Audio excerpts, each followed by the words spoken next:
It's not the way I wanted it to go. It is what it is. I want the hat to show on it.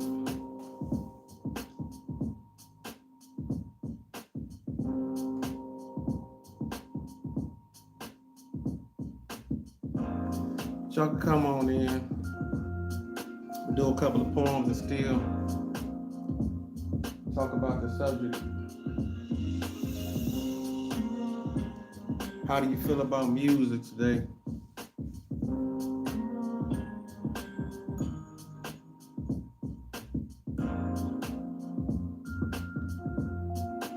Should be good now, right?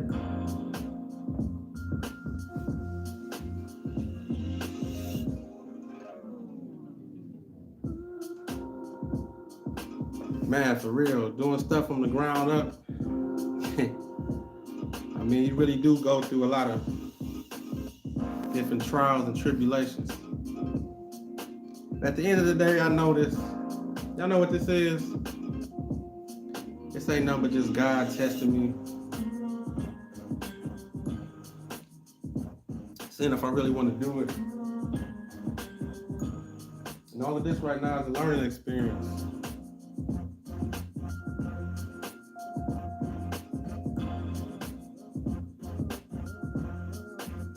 I'm learning right now.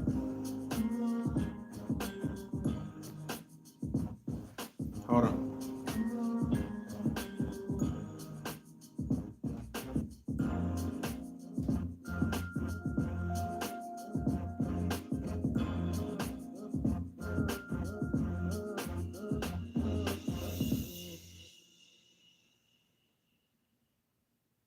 I'm still here. Hold on.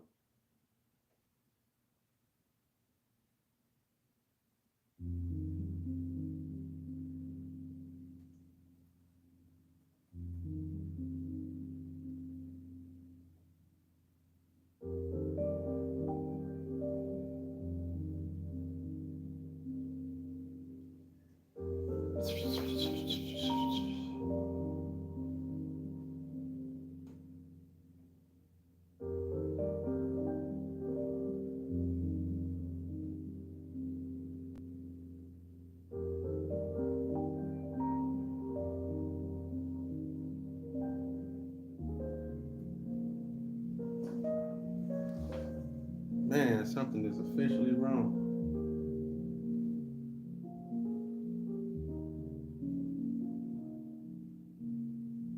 Can you hear me now? Can you hear me? Oh, let me cut this shit off. I'm on a regular TV show. Can you hear me? Whoever watches, this, 2 people watching. Can you hear me? Say 1 if you can hear me. I need you. Just type 1.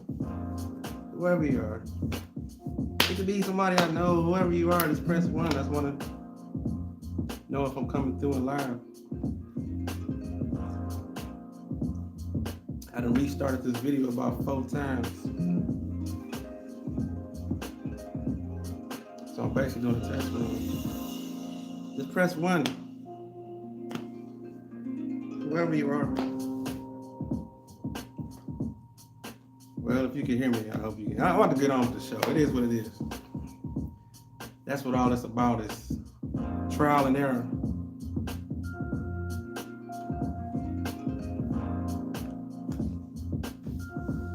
You can just press 1. Just press 1 so I can know the sound coming through.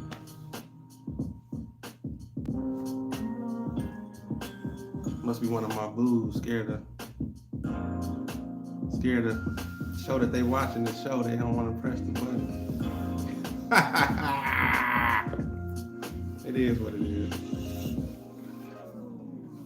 Well, I thank you for tuning in, whoever you are. All right, man, I got that out the way. I done tried to do it on the computer. The sound wasn't coming through. So I tried that a couple of times. So if you see the video up and you see the same picture and the same thing over and over, I'll probably go back and delete all those, but we on now. So I'm about to talk that shit, talk that ism, talk that rap talk. I wanted to have a subject for today, which I do have a subject. It's how you feel about music today. But I wanted to have a live call in. Cause see, that's what I was gonna do. So I had a computer. I had to set up with the computer. Then I was gonna have the phones and had to coming from the speaker, of course, when you call in and talk, so you can be heard through the phone on the computer, so you can be talking live with me. So I'm gonna get it together though. Got a couple more things I got to do to, broaden the show. Got a couple ideas I want to work with, and a lot of things I'm gonna bring to the table so we can flourish and make it happen, and we can interact a little more, So on that note, I guess I got to just run my mouth a little bit more before I get into a couple of poems, which I can talk. But of course, the show will be more definitely fun and interactive if I can get the people, the few that tuned in, to call in or so, or do the chat, go back and forth, and we make it happen. So I appreciate you. Well, y'all know how this grassroots shit go. When you're doing shit from the bottom up, you gotta go through things, trial and error. You gotta learn it.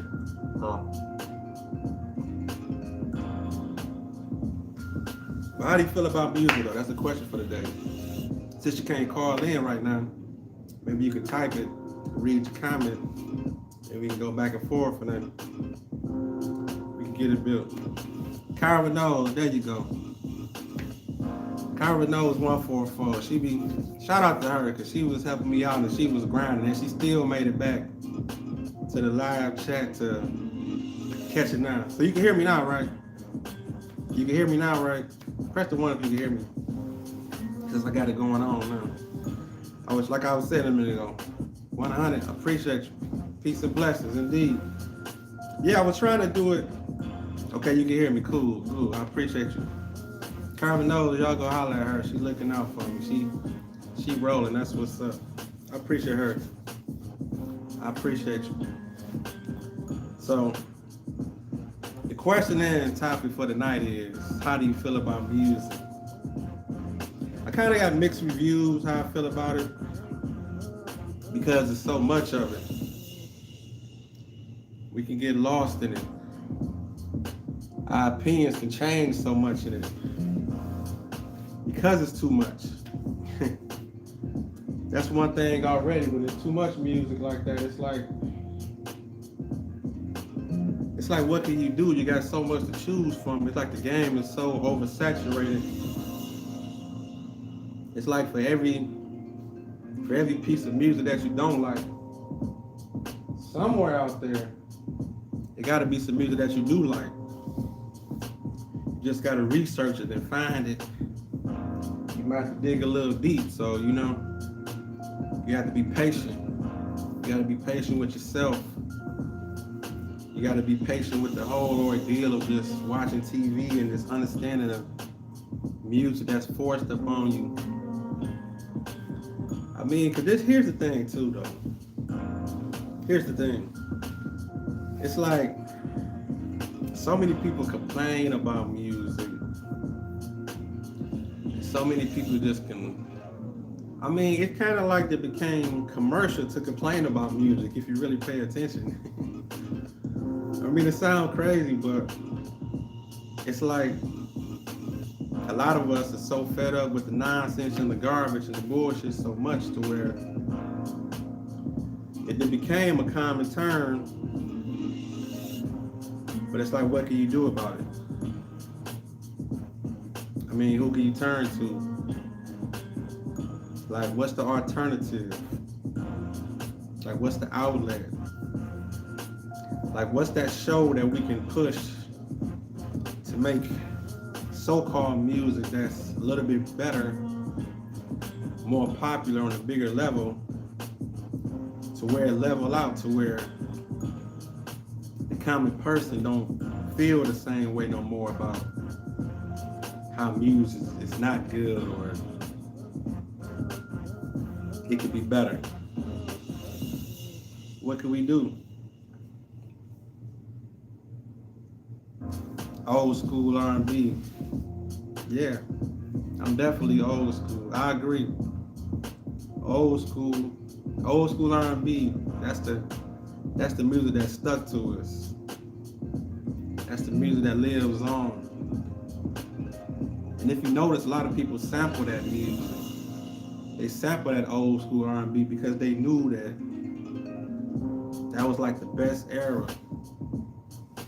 That old 70s and 80s. I say the 70s. 70s was my favorite as far as old school R&Bs. 70s and a little bit of the 80s. I mean, the 80s was fun. Of course, we were dancing and having fun. But there was some corny shit too in the 80s. It was a lot of, it's like that whole hair, that old hair shit. What's they call that? Hair bands and all of that. Jazz Live. Carbonos 1-4 to the Jazz Live band. Of course, jazz. They also tried to bury jazz. They tried to treat jazz as underground. Kind of like what they try to do with poetry and spoken word. They try to keep it low. They try to keep it as if it's like it's supposed to be some type of mystery, like it ain't supposed to hit the mainstream. But you had your big jazz artists. You had your George Bensons. I mean, you had so many different people. Of course, the frequencies. The frequencies was beautiful. That's what live on. Them strings and instruments, those play on forever. It's like stick with you. Certain chords make you feel a certain way. I mean, like even in your darkest time and your happiest times, there's certain music and sounds you will hear that'll make you feel a certain way. That's a real good point too. Like you say, the frequencies. But a lot of people don't know or pay attention to. It's like the sounds in movies and stuff like that. Some people pay attention to it, some people don't. But if you notice, like in a lot of movies, they all have like a sound bed. Like when it's a sad scene, like it'd be certain tones on a TV screen that's way in the background that just cut like chords that cut real low, but it vibrates through your body to make you feel a certain way. I mean, like it's a reason you might cry in certain scenes of a movie, or you might know a certain thing's about to happen. I mean, all those different frequencies get played out in movies. Of course, yeah, you can feel it. I mean, even like in the scary movies. I mean, let's take it back. I mean, what was the what was the sound you when Jason Voorhees was walking through that forest? I mean, you heard that. I can't even think of the sound that it had, but it was that one sound he always had when he was about to walk and just, take care of his business. I don't want to use the K word on my channel, but when he was about to knock somebody off or have a scene in the movie, you knew that them certain sounds, or even when he was slicing you thought, pow, pow. Yep, that's it. Yep, that pow, pow, pow. Yeah, that little sound. And it was another one too, like when he would be walking, and when he strike the knife, all that. You got to remember, all those things get played on chords in the movie. It's somebody that do all that. It's somebody that sit down with the movie, the music director. They sit down and they just correlate with the movies. Even with soundtracks with movies. I mean, that used to be a big thing back in the day. They don't do it like they used to, which I think we really need to get back to that when movies had soundtracks, because the music to the movie, it just went straight together. Like you remember straight up Menace when you watch Menace to Society or Ice Cube growing up in the hood. That was Compton's Most Wanted too. But How to Survive at South Central, all that with Boys in the Hood. Just Me and You with Boys in the Hood, Tony. Like you remember those sounds when he walked through the locker room when you hear that song, Just Me and You, ooh baby, don't worry about it, don't just like music. When it went with movies like that, it just made it was just a perfect mesh and mix. It's like we need that back in the movies. It's like some of these TV shows, they put the music in it to keep it alive, of course. I mean, you can't overdo it sometimes. Like some of these shows, they overdo it. That part, I had the soundtrack before I seen the movies. That's true. That's true, Miss Kyra 144. Some people did have the soundtracks before they had the movies because they had come out first. And then that'll make you even want to see the movie even more. Oh yeah, I'm on this point where I was about to go to. Like some of these TV shows, they kind of overdo it with the music in the like the Tyler Perry joint. Sometimes they overdo it with the music. Cause sometimes I noticed on a lot of them BET movies, cause I actually caught a couple of them. I would just play through the channels, and one of them just called me. I call myself watching one, and some of them they kind of like overdo it with the sounds and the music, and it don't even have the vocals in it, but they'll just try to put the music to go with the actual scenes. I mean, their camera styles already be different nowadays with the whole soap opera look in most of the movies and the TV shows. But sometimes the sound bed it can be overbearing if you overdo it. It's kind of like a thin line when you do it, so you have to be careful.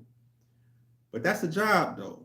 Somebody out there got a job to do that, and it's an industry that some people probably not even chasing, don't even know that they making just as much money as some of these actors and musicians and some of these people that you might see in front of the screen. But when you watch these movies and TV shows, it's somebody back there on the piano that's triggering your thoughts and images that correlate with the movie scenes, even the sex scenes and all that. When the slow jazz come on and all that, and when you start feeling a certain way, and when you watching it, that's because of that music and that background and all play. But how do you feel about this music just as a whole? I mean, let's just talk about it though. I mean, we can't the score exactly the score. That's the score for the movie or the TV show. The score. And shout out to the Foodies for coming out with that title too for they album, which was called The Score. If you look at it in hindsight, that whole album was playing through like a movie to a certain extent. That's why they was having little skits and they was basically saying, okay, this is the score just for life. That was a good idea. So did. Now, let's talk this music today. Because there's so many ways you can feel about it. It depends on how open your ears is to it. Like I say, your entertainment intake. That's the word we've been throwing around. That's the phrase we've been throwing around. Your entertainment intake. Like, how do you feel about this music? Because you have to listen to it from an ear and a perspective of just different levels. Because, of course, okay, let's just be real. I mean, you could be the most mellowest and chill type person, but if you in a certain scenery or a certain place, you're gonna want your music a little more upbeat. Like if I go out to a bar after I get off this video and just got to kick it, it's Saturday night. If I say, okay, I'm about to go, kick it for a little while and blah blah blah, I don't want to hear certain music probably. I mean, unless it gets to that one little level to where everybody in there, it's that type of crowd and we just get on that little vibe, but we got a hole in the wall and it's one of them spots and joints. But if it's time to get, if you got a little sauce up in you doing whatever you're doing, you might want your tempo to be a little bit up or feel a certain way. You don't want to hear the downer songs or whatever. I mean, you might want a different type of energy. But if you is going to a jazz, of course, right to turn up. It's time to turn up. That's what you want. But you do have your other places you might go where the lights might be a little dimmer or something. It's a different type of vibe. You might want a little soft jazz or a little soft R&B just to play along with it. But let's just take it from the standpoint of how the popular music is. Of course, it's not really for us. I mean, some of us do look stupid when we grown folks up here trying to keep up with these latest songs, and we do hear them, and we try to keep up with them, and we knowing this for our kids or for the younger under 20. I mean, we had our time with it, so let's just keep it to old school. If we go off with a turn up, Let's turn up with the songs that we did turn up with. Let's turn up with the Juvenile, back that ass up. That'll never play out. Let's turn up with the Hoochie Mama or whatever. Whatever. If you think about it in life, though, we did have a lot of garbage too, though. That's why I said on that one poem, that's why I would take it from here to there, like the forward to the backwards, and how things, although they changed, they stayed the same. We did have a lot of garbage music. I mean, we had fun with it. I mean, you say we never. I get it, but I mean, let's just say it's okay. I put it like this: it's not that Humpty Dance is not the best song, especially like when it came out. It just was popular. It just something that was popular to us, and we loved that song because we grew up with it. I mean, but let's think about it. It was a song. I mean, let's just look at it in just the full spectrum of a character, like our parents probably looked at it when it came out. I mean, let's do that. Let's jump out of ourselves for just 1 second. I mean, just bear with me. Think about it. It's like the Humpty Dance. First of all, it's from a character from a cartoon, Humpty Hump. So he's going basing off a character of some of these scenes. So then he making songs, he making a dance out of a cartoon character. I mean, let's just look at all this. It's the Humpty Dance. Like I say, it was new to us, of course. The Humpty Dance, the Hit Your Chance. Look, we doing it. We doing it. We gonna hit that motherfucker when we out. We gonna have some fun. Even Hammer, think about it. Matter of fact, Hammer about to do a tour right now too. I heard about it on the radio. It's coming up, and I'm pretty sure tickets gonna be through the roof. But let's just face it. I mean, Hammer, he didn't make the best music, but he was popular and he was good for us. It was flourishing. Of course, like the '90s, we grew up with it, but that don't mean it was best. That don't mean it was good. It was just what was put upon us. I mean, because to be honest with you, I mean, of course, I mean, who can escape Hammer? It's not we couldn't escape him. He was too big, But I wouldn't run around trying to do the typewriter and all that shit. I didn't do that. I wasn't running around trying to dance fast. Now, some girls had some biker shorts on, being 357. That's something different. I'm rocking with that. I'm tuned in. I mean, it is what it is. But I can't do all that. I can't play with the whole ordeal of just trying to keep up with it. But it was so popular. But like I say, I was on my Ice Cube. Cube was calling him out. Too Short was calling him out. I mean, I was listening to more music like that because people was looking at Hammer like he was gonna be here and gone anyway. Because people knew like, okay, well, this just a fad for a couple of years, like Cube say on MTV. But they don't care. They'll have a new nigga next year. They moving on person to person. But let's look at it. The time was just so genuine. So now look, this is what, 25, 23 years later from the 90s to when Hammer was out. Let's just give it 20 years, give or take. So they say he about to go on tour this year. So when he go on tour, he's going to sell some tickets. And he's going to fill out some theaters or arenas, wherever he's at, because people are going to go into their mind and just be like, okay, well, that's my era. Even though all this stuff is out here, they got these shows. But let's take it back to my time. So when people do see that them tickets about to go on sale, they're going to go buy their outfits and jump on that whole. They're just going to go back in their mind to their moment. And I get it. I might even go to the show just for the thrill of the fun of it. I mean, that's just it. I mean, it's all these different people. I mean, look around, look at all these different shows of all these 90s artists and 2000 artists who still coming to your city.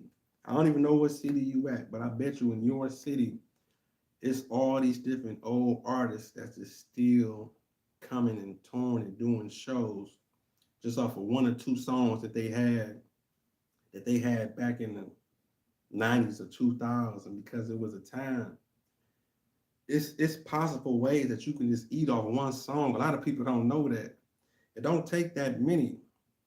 You can always put together a show. You got that one song you can eat forever. If you got one big hit, that's all it takes. It's crazy. It's like that, but entertainment is entertainment. It's timeless and it ain't even got to just stick with your whole catalog of hours and albums. Now, if you want to do that and take it to that level, use a good artist. Nah, say I'm taking you back. Kyra knows I'm taking you back. I mean, we can go there. I'm old school over here with it. I mean, I ain't stuck in a time capsule, but you can always take it back that's a safety net. Old school music is a safety net. You can just go there and just live. I mean, you can rejoice in some moments and just have your time. And that's why I be trying to tell people. Sometimes even I be having conversations. I might be in the comments going with somebody. It might not be on my page, it be on somebody else's page. We just talking music. I be trying to open people's minds up that even though a lot of this might not be our type, but the people that's growing up with it, this is their type. This is their shit. This is their moment in time. They are going to be listening to these songs tens and 20. I mean, we don't think so because we ain't dancing to it. We ain't going out in it. We ain't out popping bottles in it or hanging out to 3 a.m. to it. But they are. So the 20-year-olds and 25-year-olds now, when they get 35 and 45, Drake is going to be the biggest thing ever to them. Or whoever, this whole YSL, the case, all this stuff is going to be timeless to them. They're going to look back on all these moments. And I mean, look at the Soulja Boy. Soulja Boy damn near old school now. I mean, look at him. I know he does. He got to be in his 30s now. I mean, I don't know how old he is, but he's not 25. He's not considered new. But that Soulja Boy tell him, that wasn't my thing. That wasn't nothing. But to that generation, that whole computer, YouTube, and look at me, I'm on YouTube now. And he was before his time, way up on it back in 2004, 5, and 6. And they was on YouTube and he was pushing out music and put music out there. So shout out to him. We kind of is like following this path. I mean, for the people that's doing music and putting it out there. But he definitely trailblazed something. So he's a trendsetter for his time. Because look how many people is putting out music now and they taking it straight to the internet. That's a powerful tool. I mean, all this outlet, this is all communication. Big Draco. I can't do it. I can't call it that. I'm sorry. Big Draco over here. But let Soulja Boy tell it. He's the trendsetter. He did all this. But music is timeless. Music make memories. That's what you have to understand. All of this make memories. The movies, they make memories. I mean, it all correlates. This whole culture. I mean, it's like right now, we living in the moment to where, and let's just think about it. Hip hop is only 50 years old. This is 2023. Like we celebrate now. They saying that hip hop started in 73 in the Bronx, of course. So that's where it started. So we celebrate. You know how young that is for hip hop? That's why a lot of people in our age bracket be so frustrated and up and down with music. Because we was right there. I mean, especially like my little age bracket, from that whole 35 to 45, that whole year of people. That's why we so tight to it, because it's like we was right there when it just, a little past the Run DMCs, when the money started coming in, people lyrics got a little bit more crispier. It was coming out of being a fad. People, how people thought it was a fad and everything, when you had the Cold Crush and all them, and it kind of took its turn to a little bit more after Run DMC and the LLs. And then we seen the flourishing of the even more people, we seen the NWAs come and the Too Shorts. And I can go on and on. There's people, we just seen how it just changed to the Outcasts, everybody. We saw it go from region to region. We saw it East Coast, we saw it go West Coast, we saw it go South. And like I say, it's only 50 years old. And like I say, all that we seen, that's why we so sensitive about it, because we be like wondering where it's going, and we know it's here to stay. I mean, we already proved that. Hip hop already proved that 50 years. I mean, it's gone and running. I mean, it's worldwide. I mean, it's different countries. Everybody's people rapping in different languages. Everything, man. The evolution, indeed, the evolution of hip hop. So we passed that part, but for us that really grew up in it, we like, come on, we need some type of essence to it. We need some type of shift to where it's like y'all can take it like anybody who really love music and hip hop, we don't mind if you take it anywhere. You can do that. That's cool. But just always bring it back to some type of substance. That's really all we want. We just want some type of substance in it. Like no matter what you do, you can make all the dances you want. You can do all the crazy, whatever, stanky leg, whatever. I mean, you can do whatever you want to do with it. At the end of the day, we want some type of balance and some type of substance to just let us know, okay, like we still see the lineage of it. That's all. But of course it's gonna grow. I get it. That's out of our hands. And I didn't even there when they started. Cause like I say, I can't be on what they on. Like you have a lot of people, say for instance, the New York people, they hold on to so much. It's kind of like how they fumble the ball, but that can be discussed in so many different ways. But they probably feel like, okay, we got to get it back to this, which might not never happen again. But of course, it's always going to be somebody that's still making and creating music, so it's nothing you can do about that. That's what you put it out there for. After you put the music out, it ain't yours no more. It's art. That's what art is for. Put that shit out, it ain't yours no more. I mean, it's yours when you create it, but now let everybody else get it. That's where the sampling come in too. That's when people grab and take from songs. Like early hip hop, they took from the disco. That's all they had. What else was they gonna? We was creating, but we had the disco songs. You know, the Sugar Hill, all that. They taking disco songs because that's what came before them. So it's like the kids now. If you notice and pay attention, they taking all the R&B songs that we grew up on in the '90s, and they doing that because their mothers was playing all that shit. That's why they can take a Tony song and all these different '90s hip hop songs that we grew up on. If you pay attention, listen to the radio now, a lot of them rap songs are sampling them R&B songs because their mothers and fathers were playing that shit. Because thinking they grew up in the '90s, that's all they had. So them same babies, it's 2023. So that's them same babies that's growing up now. That's 20 to 25. That's that era. That's what they know. So that's the sampling right now. So it's a little bit of soul into it. Cause that '90s was a grind. But there's some good music out there though. Let's be fair though. Let's talk that shit. There's some good music out there.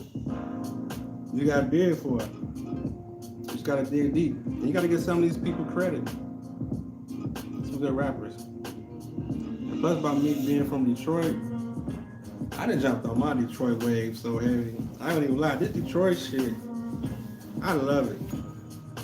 You can call me biased to a certain extent, but I love it. You know why I love it? Because I see the growth. And I just remember the time when it wasn't even cool to just, I remember so many people from Detroit just saying that they didn't like Detroit music or they used to listen to it without telling people and all that shit. I remember them days. I remember people used to front on Detroit rappers and talking about all these basement rappers or they got homemade videos, they this, that. Now look, everybody's doing it. It's like Detroit used to be like, oh, they rapping too fast. They rapping off beat. They don't even know how to rap. They can't even, little they know they was creating their own style. I mean, the artists knew, but little did the fans and the average listener know that they was creating the whole style. What you say, MC Breed? Yes, indeed, MC Breed, Flint Town. And he sampled. He said, was it Mo Bounce? That ain't no future in your front. I mean, that's classic material. And to be honest with you, Flint had the ball before us. Flint had the ball before Detroit, and we got to give it up. No, I take that back. It kind of like was the same, but I put it like on a big scale, because Breed was bigger than a lot of Detroit rappers. I mean, even though with some Detroit rappers making noise, you had your E-Shines and you had a couple other people, don't get me wrong. So definitely credit to a lot of rappers from Detroit that was doing it. But as far as just hitting it big like that, and then other rappers from other cities working with them, Breed did that. Because you had Breed, he working with MCA, he working with Pac, he working with, Too Short. And then you had, like I say, Breed and DFC. So Flint, because people looking at Flint like, damn, Flint was popping off. I mean, Detroit is real big now, don't get me wrong. And we had other rappers. Of course, you had your M's and all that. But when that Ain't No Future in Your Front came out, that was worldwide. You can't tell nobody nothing about that summer. When that shit was bumping here in Michigan, in Detroit, in Flint, and like I say, other cities, because you got to understand what was hot at the time. All the West Coast artists, they was sampling all the George Clinton and all that stuff.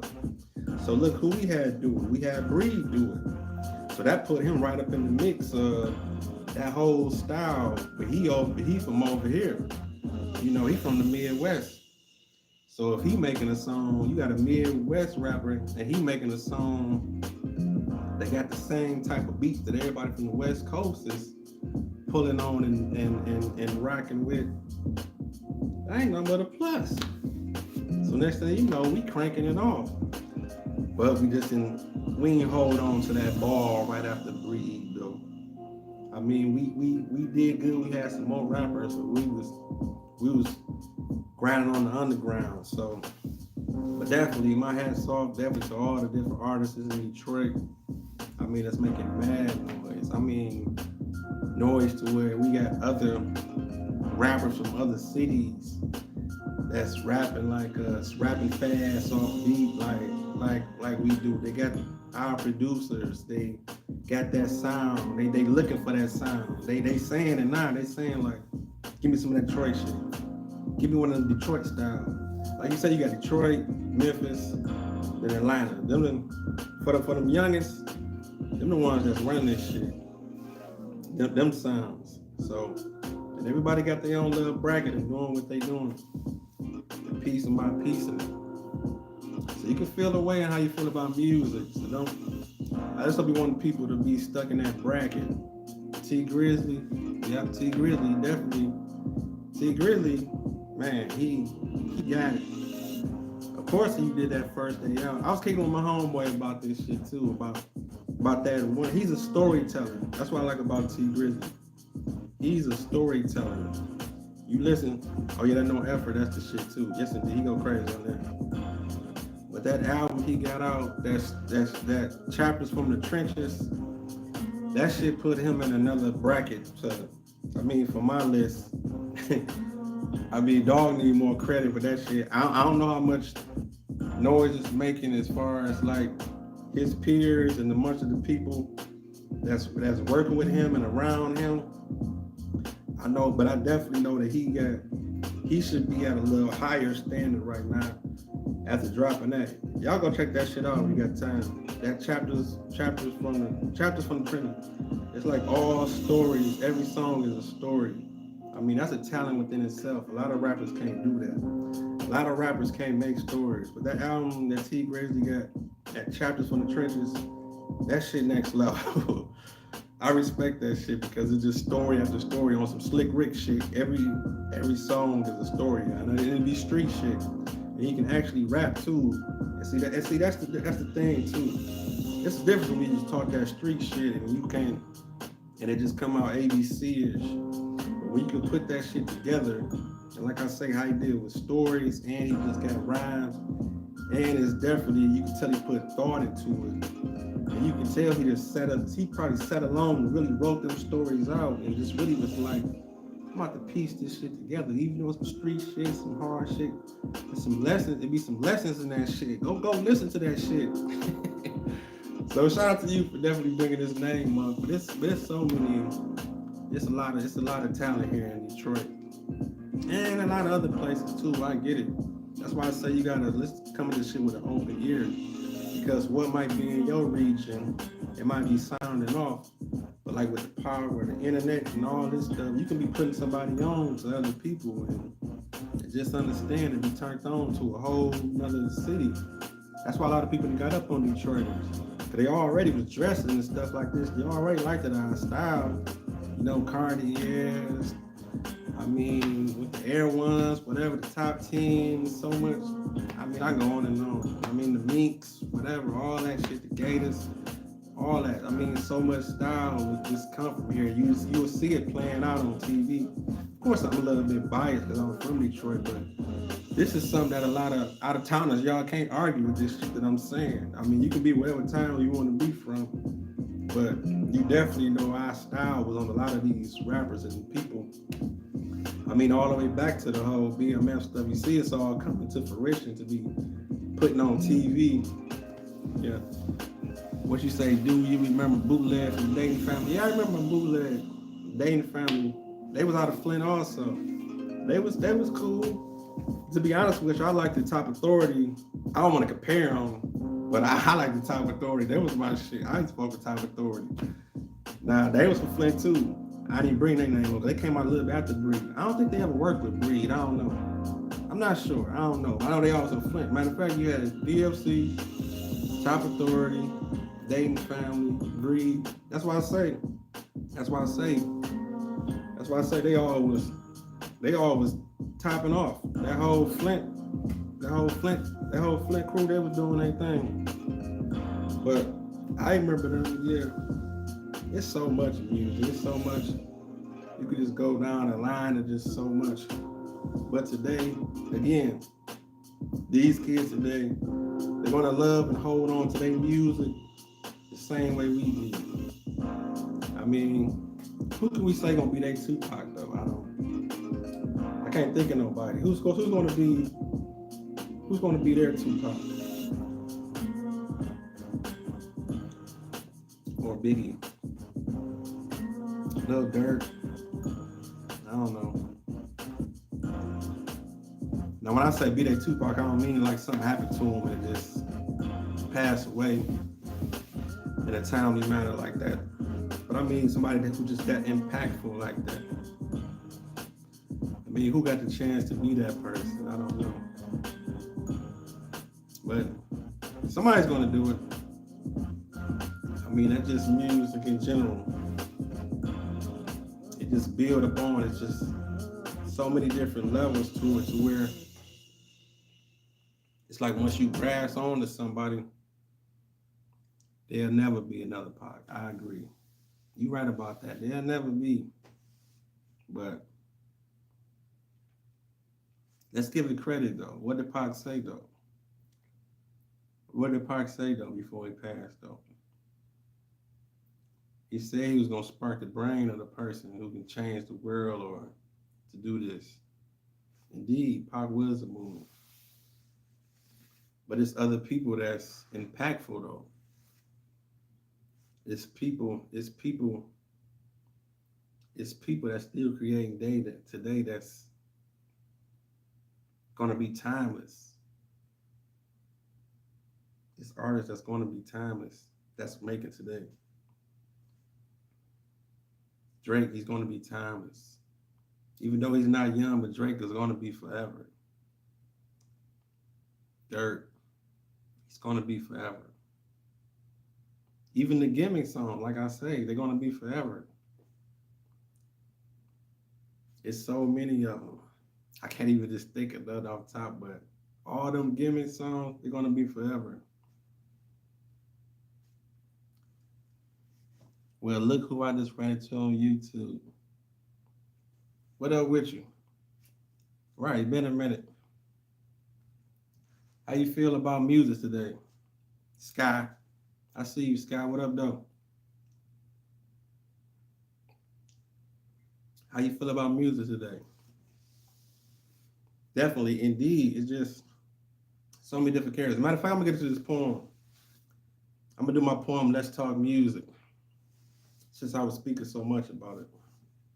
Let me go back to that. Listen to me. Like I say, I was having a conversation with this youngin about music, and I came out on something like this. I told him,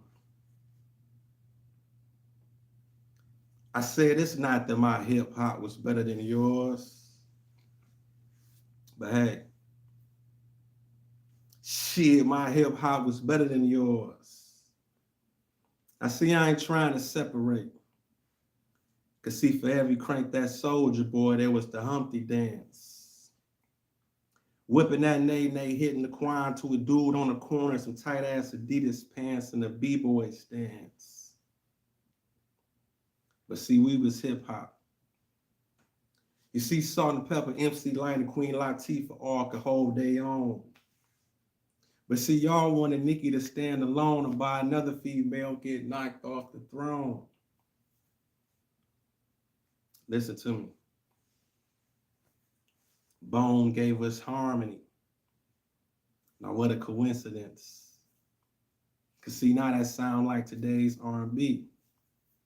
You see no more love ballads. Just a bunch of rap singing dudes talking about how high they want to get you, how they want to get the pussy. Snoop had a song Gin and Juice. The Chronic was finally introduced. Cash Money took over for the 99 and 2000, but her mama was already popping that coochie for Luke. Hell, it's the truth. You see, it ain't nothing new to discover.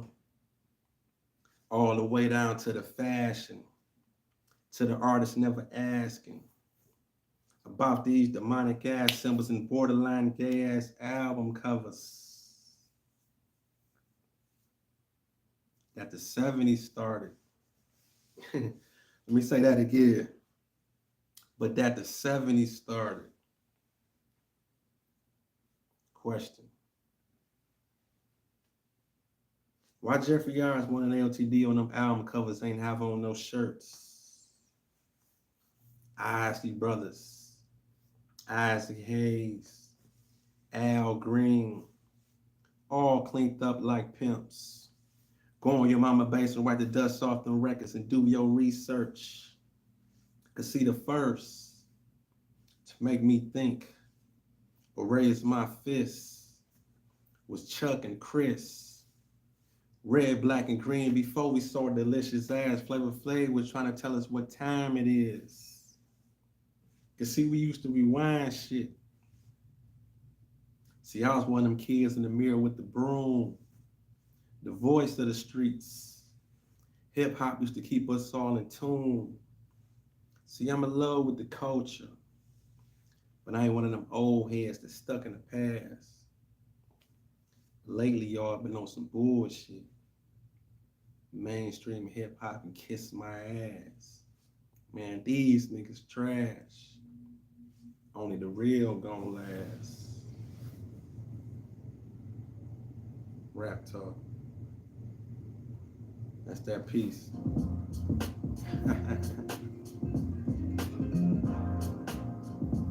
Snap, snap, snap, snap, snap. Like I say, Cash Money took over for the 99 and 2000, but her mama was already popping that coochie for Luke. Now, that was a movement too. That whole booty shake, the whole South with all that. What Miami was doing. With what the Poison Clan was doing, what 2 Live Crew was doing, that whole bass movement. I mean, they were just talking about that too. Matter of fact, I saw that JT Money from the Poison Clan was on Drink Champs, but I ain't watched it yet. I'm very curious of what they probably was talking about. So I'm pretty sure they took it back to a lot of the old school 69 boys, not the same thing. Yeah, but that was the Miami movement too. The 69, what was that, 69 boys and 75 South, what, 95 South? all of that. And listen, all these artists that you just naming, I'm telling you, they still was a movement in the climate for that time. That same group, like I said earlier, 69 boy, what they had Tootsie Roll. They the ones that made Tootsie Roll. Right? The butterfly, let me see Tootsie Roll, Tootsie Roll, Tootsie Roll. Now I bet you, what's the weekend today, Saturday? I bet you, if them dudes still alive and kicking, they somewhere at some club performing that song.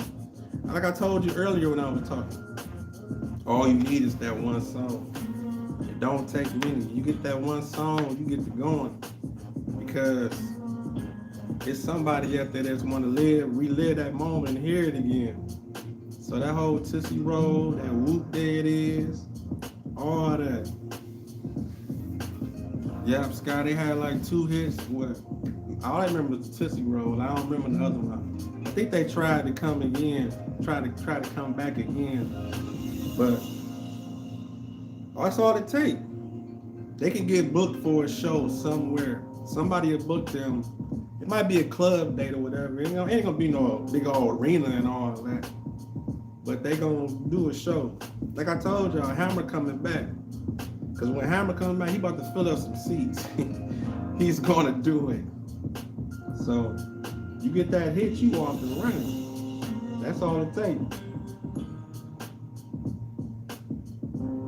I mean, what else we had? We had JJ Fad, Supersonic. They still were not doing shows. I would say Salt-N-Pepa. No, Salt-N-Pepa, they had more hits though. Salt-N-Pepa, they had at least about 5, 6. They was a movement. Salt-N-Pepa, they was the female Run DMC, arguably, because they was right there. You had Run DMC here, and then you had Salt-N-Pepa right there. That was just basically like the same, one of the same, just male and female. You had the 2 male rappers and a female DJ. So they were just right there. The timing was perfect. So boom. You got so many movements just in music. Tramp, that was the one that Push It. Yeah, Salt-N-Pepa, they had some hits though. I like the Salt-N-Pepa. I done went to see them a couple of times. They still be doing shows. They still be. And you know what's so crazy about the Salt-N-Pepa whole situation? Well, I put Salt in this because Pepper wasn't on the song. But you know what brought them, I ain't gonna say brought them back, but got them just a life. And I bet you, I ain't counting pockets or nothing. I ain't one of them people. But I bet you, that one joint when she had with the gospel with the Kirk Franklin, I bet you that was one of her biggest checks off music, off of any Salt-N-Pepa. What that stump? There wasn't nothing but a couple of lines that stump. Oh, what people say, yeah, because remember Salt, she rapped on that song, that gospel song.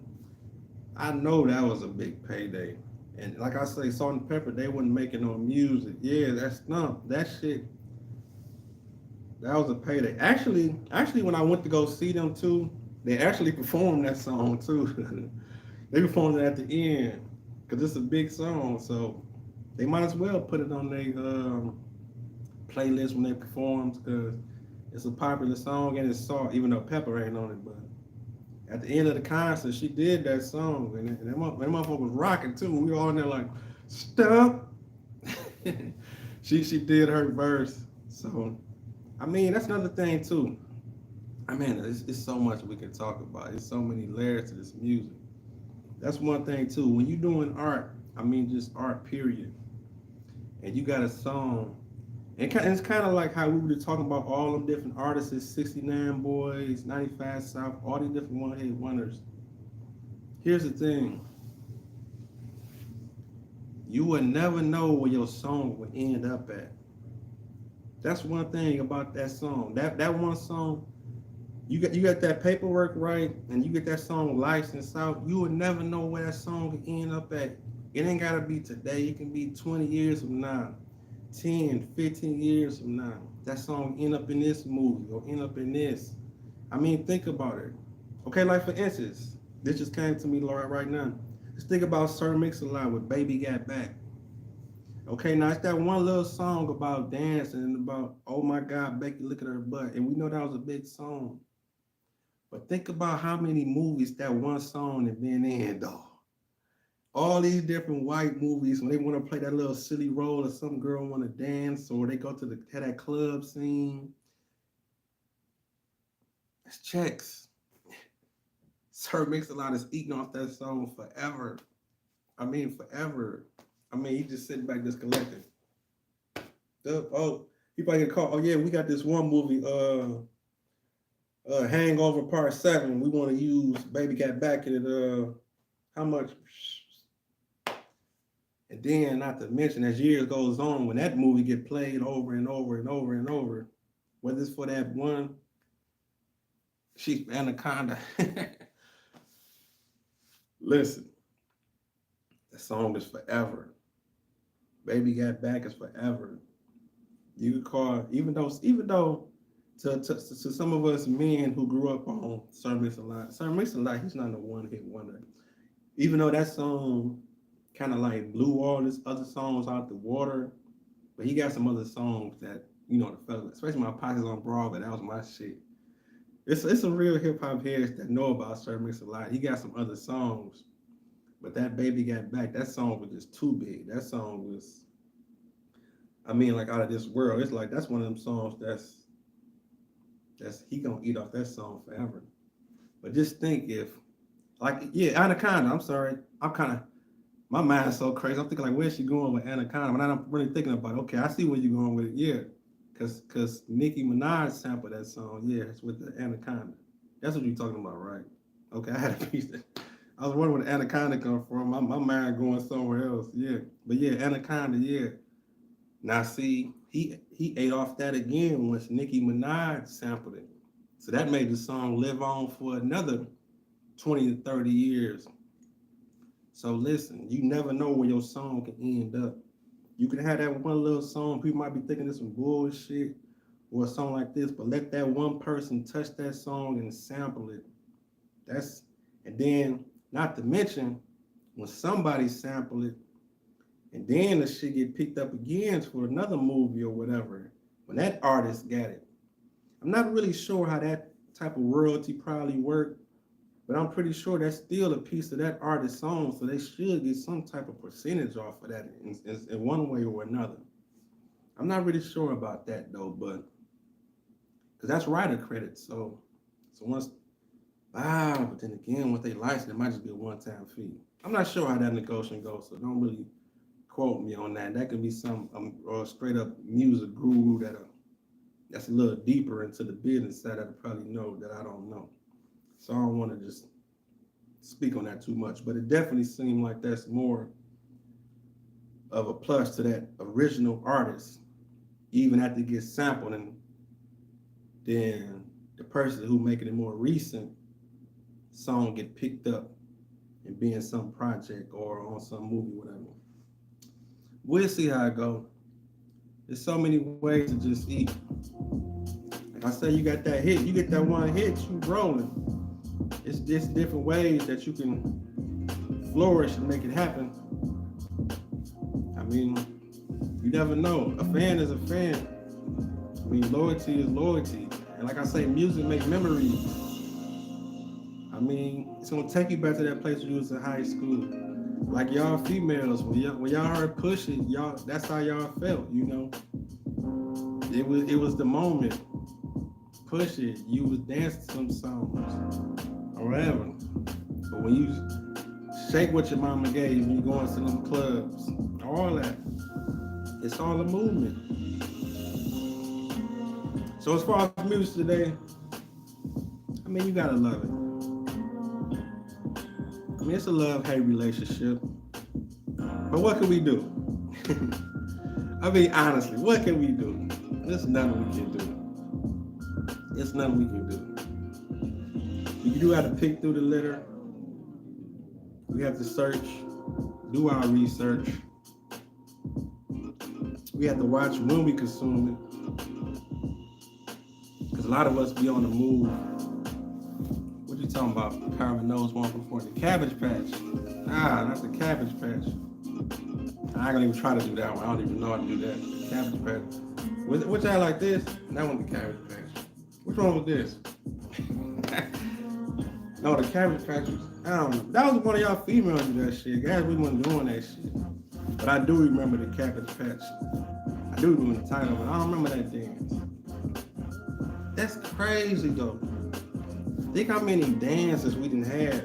That's why I'm trying to tell y'all, rap was full of a lot of bullshit too. We had a lot of bullshit in our time. Why y'all keep thinking we didn't have bullshit? We had the Cabbage Patch. We had Country Dance. We had what? Name some more of them other ones. I don't remember. It's too many. I mean, so many songs. And we had Tootsie Roll. What the fuck is a Tootsie Roll? That's damn candy. We wanted Tootsie Roll. Cabbage Patch, Butterfly. I'm trying to think of something. It's my swing your arms, fam. I don't remember the Cabbage Patch. I mean, that's for y'all females. I don't remember the Cabbage Patch. I didn't do the Cabbage Patch, so I don't know the Cabbage Patch. But we had so many fans and reviews that came and went. So all they doing is doing the same shit over and over. They doing it. So they gonna remember these dances. They gonna remember that. What's that song? Damn. It's the song I'm thinking of. Some of them Atlanta boys, they made a whole bunch of different songs, dance songs. What's the White Tee Boys? I remember they had Yep in my White Tee. No, there's a couple other groups, they had some dance songs. Not the Soulja Boy, it was a couple other ones. It was one that was super irritating, I can't think of it. And I'm actually glad I can't think of it. Because it used to be just that irritating. But it's this one song I'm thinking of. It had a simple ass beat too. And I remember they was from Atlanta too. Because there was a couple of different groups from Atlanta. They started making them different dance songs. And they always coming back to back too. But there was one that was horrible. I can't think of it.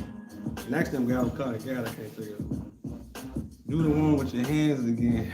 I like that one. You want this one? Don't be having me look like no fool. I ain't about to be, I ain't no dancing monkey girl. But but no, I appreciate you. No, I can't, that's one of them dances though. That's the prep. Oh yeah, that's the prep. Oh yeah, that's old school for real, what you talking about. Yeah, that's the prep. Yeah, I remember that one. Got me up here busting moves on a Saturday night. But yeah, man, it's one song I'm trying to think of. Let me quit trying to think of it though, because it was that horrible though. But anyway though, we're gonna do what we're gonna do with music. It's gonna be what it's gonna be. And everybody can take it where they gonna take it. You had the East Coast do this with it. When we look at East Coast, we think lyrical. When we think West Coast, we think gangster. When we think South, what we think? When we think South, we think slow ride, we think slabs, we think the cars, we think slow motion, gangster. Yeah, that was the prep, yeah, the prep. When we think Miami, it's different times in Miami though, because even though they had the booty shake, they still came with the hard shit, little let it wrong. Because Poison Clan was really hard though. Even though they made that shake with your mama gay and all that. But JT Money, that was my dog. I used to fuck with JT. And then not to mention with Rick Ross and them guys and they whole crew, the slip and slide and all that. They still was mixing it up too with them. They still wanted to keep some of the bounce, but still keep it raw enough. You know, like Trick Daddy and Trina and all them in Miami. It's like when every city had a sound and they got the ball and they got the eyes on them. They just milk it how they gonna milk it. And that's on them. And that's a smart way to do it also. I mean, some people stick to the formula and some people stretch it. I mean, you got groups like Outkast. They might start off this way, but they stretched it though. You know, they started off with on the pimp, you know, That whole little Cadillac vibe. That's why the album's called Southern Playalistic Cadillac Funky Music. Because they came in the door with that type of style. Even though 3000 jumped on what he jumped on, got a little bit more psychedelic with it or whatever. But they still stuck to the roots, like how I said earlier. You can take it wherever you want to take it, but bring it back full circle to some type of essence when you making music. So Outkast still had a message. That's why they told you the South got something to say. Even though they came through the door like this, the Ghetto Boys was South, Country Raccoons, UGK, all that. I mean, I'm a fan, I'm a student. So when the Ghetto Boys had the ball, they was doing just as much fighting as NWA, just as much fighting with 2 Live Crew. And all these different groups from the South, they trying to fight against the machine when everybody up in New York controlling the whole ball like this, like a big old crystal ball. They got every TV show and every record label, they up there in New York and they controlling the whole masses. Willie D, Kyra knows, what you know about Willie D? You don't know nothing about Willie D. Bald head hoes, Willie D, controversy, all that. And Willie D, I mean, the Ghetto Boys, they was just amazing. They was fighting the machine. They was fighting for independence. A lot of these groups right now that's independent, they got to give it up to them. Just as much as the 2 Live Crew. Look at all the battles 2 Live Crew had to face. That whole parental advisory sticker came up because of the government going against 2 Live Crew. He went to the Supreme Court to fight for the right of freedom of speech. I mean, Luke deserved. That story needs to be told. I mean, some people know, but it needs to be told over and over to where some of these youngers, they know, not only the ones that came before them, but it's kind of like civil rights in a way, because they got to know like what gave them the freedom to talk this shit that they talking. I mean, let's think about it. Luke actually had to go up against the Supreme Court and fight for all these people just to be able to say what they gonna say on the album with forewarning of parental advisory. That's powerful. I mean, that's a powerful tool, man. Freedom of speech, we still fighting for that. Look how much we still fighting for that. As entertainers, just to be able to talk and speak, to say certain words. They really got us going backwards now. As much as they trying to censor us, they trying to make us zip it. I mean, really. But indeed, that censorship was a motherfucker when they were trying to just shut us down. But hip hop is too powerful. Hip hop is too strong. Cause see, here's the thing.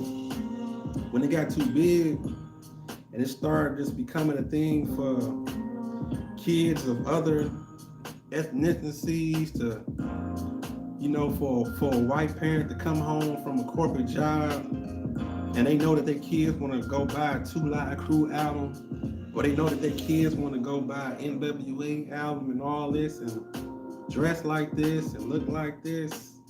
That's when they got too big and out of hand. They're like, hold on. They're like, hold on, little Jimmy. Little Jimmy, you won't. I'm coming from, they daddy coming home from work and little Jimmy, he's sitting in the room listening to Fuck the Police. Oh, but they're like, oh, dad, it's cool. But no, but when that parent come home from their corporate job and they see that this got influence on their kids and things that we seeing coming up and growing up in the hood and things that we seeing, and they just fantasizing about it up in their nice suburban homes, they kids listen to all this music of influence because they got these 3 little couple TV stations that they watching on their idle time. And when they turn on these TVs, who they seeing? They seeing us. They seeing our skin. They seeing our flesh. They seeing our style. They seeing our women big booties and all this stuff. They seeing those little kids, those little corporate kids, suburban kids. They seeing us on TV when they come home. The parents got a hold of that. They start seeing that shit. They like, hold on, little Jimmy, hold on. We got too much going on. You gotta calm down. They probably like, oh yeah, this certain little raps over here you can listen to, but as far as all this over here, hold on, nah. That's why it was always a balance with the watered down stuff, and then you had the more edgier music. That's why they used to make the clean version of the albums. Remember they used to do that once upon a time. It was once upon a time you had to drop two versions of the album. Like you would have the custom version with the parental advisory, but then you had this one over here. Oh no, we're gonna sell this one at what's called the big outlet stores or whatever, the big box stores. No, they ain't selling all that cussing and all that shit. No, you get the clean version because they didn't want their kids listening to that shit. That's how this was going. The edited version, yes indeed. The edited version, no, it wasn't going out like that. We couldn't. No, they not about to let all this shit flourish. But hip hop is too big. You can't control it. Once it's gone, it's gone. That's why some people want to hold it so close because it's too personal. But now it's too big. So you can have your dances, you can have your lyrical, you can have your more beat driven, you can have your mumble, you can have whatever. You can have your hip hop however you like it. It's enough of it out here. So take it how you want. But I'm gonna wrap this one up though. Y'all can feel free to leave comments, share the video to make the channel grow, and get some of the merchandise also. You can hit the link, I'm gonna leave the link up in the top of the comments. Intelligence is sexy. You see I'm rocking a hat today. Just came on, and then Rap Talk hats, all that. I appreciate y'all for tuning in. Enjoy the rest of y'all Saturday night. Feel free to email me. I got a couple ideas I want to do for a couple of shows, but I want to make it interactive. Like I say, I'm gonna try again. I'm gonna try again to get it working, so I can have the phones popping off. So y'all can call in. But we're gonna work on everything, though. I appreciate y'all. Always remember, never be afraid to dream.